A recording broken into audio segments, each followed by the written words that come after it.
नमस्कार, मी सुनील. आपण पाहतात आवाज इंडिया मराठी. आता एक नजर टाकूयात महत्त्वाच्या घडामोडींवर. शासकीय सदनिका लाटण्यासाठी बनावट कागदपत्रे सादर केल्याप्रकरणी न्यायालयाने 2 वर्षाच्या तुरुंगवासाची शिक्षा ठोठावल्यानंतर राष्ट्रवादी काँग्रेसचे आमदार माणिकराव कोकाटे यांच्याकडील क्रीडा आणि अल्पसंख्याक विकास या दोन्ही मंत्रिपदे काढून घेण्यात आली आहेत. राज्यपाल आचार्य देवव्रत यांनी याबाबत आदेश जारी केला आहे. माणिकराव कोकाटे यांच्याकडील दोन्ही खाते काढून घेण्यात आली असली तरी त्यांचं मंत्रिपद अजूनही कायम आहे. ते सध्या बिनखात्याचे मंत्री आहेत. परंतु माणिकराव कोकाटे यांनी मंत्रिपदाचा राजीनामा दिला पाहिजे यावर भाजप ठाम आहे. दरम्यान माणिकराव कोकाटे यांनी बुधवारी रात्री उशिरा आपल्या पदाचा राजीनामा अजित पवार यांच्याकडे सोपवल्याची माहिती मिळत आहे. हा राजीनामा अद्याप मुख्यमंत्री देवेंद्र फडणवीस यांच्याकडे पोहोचला नाही. माणिकराव कोकाटे यांच्या राजीनाम्याचं पत्र देवेंद्र फडणवीस यांना मिळाल्यानंतर ते राज्यपालांकडे पाठवण्यात येईल. त्यानंतर माणिकराव कोकाटे हे मंत्रिपदावरून अधिकृतरित्या दूर होतील. माणिकराव कोकाटे यांच्या विरोधात बुधवारी अटक वॉरंट जारी होण्याच्या हालचाली सुरू असतानाच ते अचानक रुग्णालयात दाखल झाले. उच्च रक्तदाब आणि श्वसनाच्या त्रासामुळे त्यांना मंगळवारी दुपारी मुंबईतील लीलावती रुग्णालयात दाखल करण्यात आलं. श्वास घेण्यास अडचण आणि हृदयाशी संबंधित तक्रारी जाणवत असल्याने डॉक्टरांनी त्यांना अतिदक्षता विभागात उपचाराखाली ठेवलं असल्याची माहिती रुग्णालय प्रशासनाने दिली आहे. राष्ट्रवादी काँग्रेस पक्षाचे नेते माणिकराव कोकाटे यांनी आपल्या मंत्रिपदाचा राजीनामा राष्ट्रवादी काँग्रेसचे नेते आणि उपमुख्यमंत्री अजित पवार यांच्याकडे सुपूर्द केला आहे. राष्ट्रवादी काँग्रेस पक्षाचे नेते माणिकराव कोकाटे यांनी आपल्या मंत्रिपदाचा राजीनामा राष्ट्रवादी काँग्रेसचे नेते आणि उपमुख्यमंत्री अजित पवार यांच्याकडे सुपूर्द केला आहे. माणिकराव कोकाटे हे सध्या बिनखात्याचे मंत्री आहेत. कोकाटे यांच्याकडे असलेले मंत्रिपद आता अजित पवार यांच्याकडे असणार आहे. या घडामोडींच्या पार्श्वभूमीवर राष्ट्रवादी काँग्रेसचे नेते धनंजय मुंडे यांच्या राजकीय कमबॅकच्या चर्चा पुन्हा जोर धरू लागल्या आहेत. धनंजय मुंडे यांनी अलीकडेच भाजपचे वरिष्ठ नेते आणि देशाचे गृहमंत्री अमित शहा यांची दिल्लीत भेट घेतली. मात्र धनंजय मुंडे यांच्या कमबॅकचं मंत्रिपद मिळण्याबाबत काही अडचण येण्याची शक्यता वर्तवली जात असून त्यामुळे राज्याच्या राजकारणात नव्या चर्चांना उधाण आलं आहे. मंत्री माणिकराव कोकाटे यांच्या राजीनाम्यावर राष्ट्रवादी काँग्रेस शरद पवार गटाचे नेते रोहित पवार यांनी प्रतिक्रिया देताना म्हटलं, निसटण्याचे सर्व मार्ग संपल्यावर नाईलाजाने हा राजीनामा देण्यात आल्याचा आरोप त्यांनी केला आहे. कनिष्ठ न्यायालयाने शिक्षा ठोठावली तेव्हाच नैतिकतेच्या आधारावर कोकाटे यांनी राजीनामा द्यायला हवा होता किंवा सरकारने तो तात्काळ स्वीकारून वेगवान कारभाराचं उदाहरण घालून द्यायला होतं, असं रोहित पवार यांनी म्हटलं आहे. असं झालं असतं तर कायद्याचा सन्मान राखला गेला असता आणि कायदा आणि न्याय सर्वांसाठी समान आहेत हा सकारात्मक संदेश समाजात गेला असता, असंही त्यांनी नमूद केलं. मात्र माणिकराव कोकाटे यांच्याकडून अशी अपेक्षा ठेवणं चुकीचं असल्याचं रोहित पवार यांनी स्पष्ट केलं आहे. या राजीनाम्यातून अनेकांनी धडा घ्यावा अशी अपेक्षा व्यक्त करत रोहित पवार यांनी सूचक ट्विट करत मंत्री संजय शिरसाट यांच्या विकेटकडेही लक्ष असल्याचे संकेत दिले आहेत. त्यामुळे आता विरोधकांचा मोर्चा कोकाटेनंतर संजय शिरसाट यांच्याकडे वळण्याची शक्यता वर्तवली जात आहे. गल्लीतली चर्चा सुद्धा मोठ्या प्रमाणात झालेली आपण सगळ्यांनी तिथं बघितली. आता इथं तर कोर्टाने निर्णय दिलेला आहे.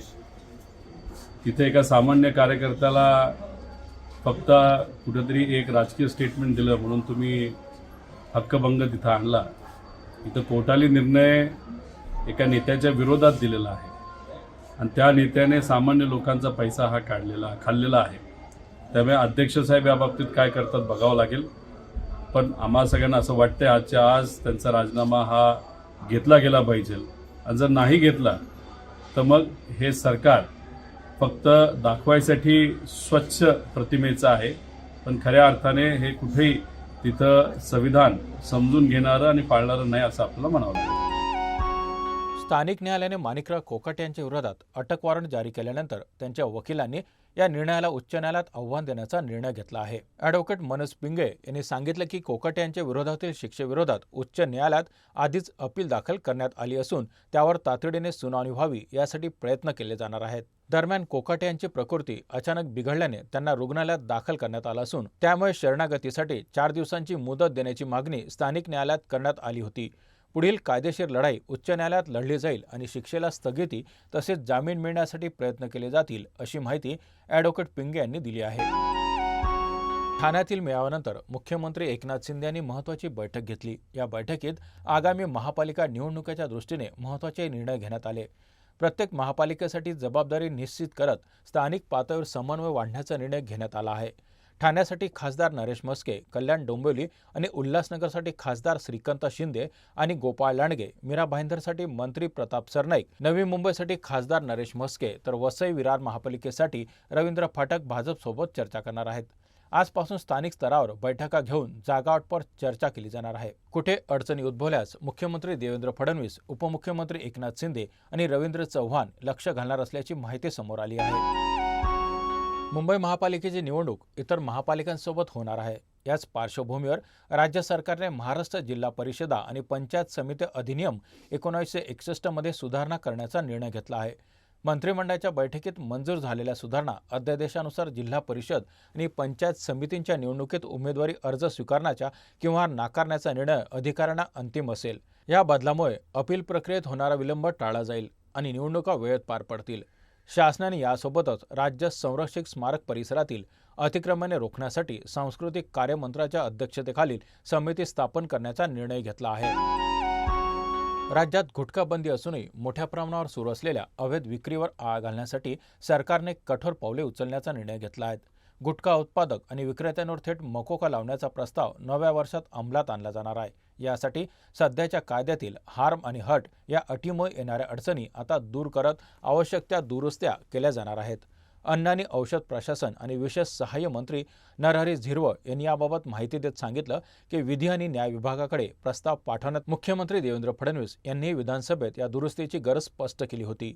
नागपूरच्या हिवाळी अधिवेशनानंतर अन्न आणि औषध प्रशासन विभागाने यावर काम सुरू केले असून गुटखा उत्पादकांपर्यंत पोहोचण्यासाठी विशेष धोरण राबवलं जाणार आहे. भारत आणि दक्षिण आफ्रिका यांच्यातील T20 मालिकेतील चौथा आणि निर्णायक सामना धुक्यामुळे रद्द करण्यात आला. लखनौच्या एकाना स्टेडियममध्ये होणाऱ्या या सामन्यात खराब दृश्यमानतेमुळे टॉसही होऊ शकला नाही. पंचांनी अनेकदा पाहणी केल्यानंतर रात्री 9:25 सामना रद्द करण्याचा निर्णय घेतला अशी माहिती BCCIने सोशल मीडियावर दिली होती. 3 तास प्रतीक्षा करूनही सामना रद्द झाल्याने मैदानावर उपस्थित असलेल्या क्रिकेट चाहत्यांची मोठी निराशा झाली. 16 डिसेंबर रोजी झालेल्या IPL मिनी ऑक्शनमध्ये महाराष्ट्रातील शहापूर तालुक्यातील शेरेगावच्या ओंकार तारमयला सनराइज हैदराबादनं 30 लाख रुपयांच्या बेस्ट प्राईजवर खरेदी केलं. भारतीय देशांतर्गत क्रिकेटमध्ये दमदार कामगिरी करणाऱ्या या युवा खेळाडूवर फ्रेंचायझीनं विश्वास दाखवला. सोशल मीडियावर व्हायरल झालेल्या एका व्हिडिओमध्ये ओंकारचे वडील तुकाराम तारमय खुर्ची सोडून उड्या मारताना दिसतात, जे त्यांच्या मुलाच्या यशाबद्दलची खरी जिंकणारी क्षण प्रदर्शित करतात. स्थानिक स्पर्धांमधील सातत्यपूर्ण मेहनत आणि कष्ट याचं हे फळ आहे.